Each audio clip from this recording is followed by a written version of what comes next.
She called me a disgrace 10 years later. I landed with a surprise that silenced them. "You're a disgrace to this family." That was the last thing my mother said before slapping me across the face and dragging me by the wrist toward the altar. I was 19, shaking in heels, being forced to marry a man twice my age. My mother's business partner, rich, ruthless, and rotten to the core. So I ran. No phone, no money, just the last ounce of dignity I had, stuffed into a backpack. They cut me off, erased me like a stain. My father said I'd come crawling back. My mother swore I'd amount to nothing, that the universe had other plans, and so did I. Fast forward 10 years. The estate gates opened wide as the wind from my private helicopter whipped their expensive rose garden into chaos. I stepped out in a designer suit, hair slicked, heels clicking like thunder. And beside me, my 8-year-old daughter, radiant, confident, and grinning. My mother's mouth dropped. My father staggered like he'd seen a ghost. "Amelia," my mother whispered, Is that you?" I smiled. "Did you miss your disgrace? Let me take you back for a second." I didn't just run away. I restarted. Waitress during the day, coded websites at night, slept in shelters and climbed.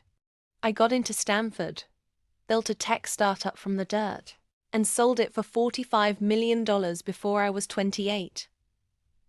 Then I created Grace Code, a global app helping women escape forced marriages with legal, shelter, and visa assistance, used in 17 countries and counting. But here's the twist. That rich, ruthless man they wanted me to marry. He was indicted 2 years ago for fraud, tax evasion, and human trafficking. Guess who was one of the lead anonymous whistleblowers? Me. And guess who now owned this entire estate, thanks to a silent auction after my parents went bankrupt trying to cover legal fees? Also me. As they stared in stunned silence, I reached into my bag and pulled out a shiny new deed. "You have 48 hours to vacate the premises," I said, handing it to them with a smile. "But where will we go?" My mother gasped. I turned to my daughter. "Sweetheart, what do we say when someone tries to control your life?" She grinned. "We say, 'They don't own your future, Mommy does.'" Mic dropped. As I stepped back into my helicopter, my father dropped to the lawn. My mother cried silently, still clutching the title deed of a home that was no longer hers. I left with nothing. I returned with everything. And I brought the next generation with me. If this hit you right in the spine, imagine what's next. Subscribe to Cold Revenge, where every story is laced with vengeance, glow-ups, and justice that burns real good. Because sometimes the best clapback is owning the land they buried you on.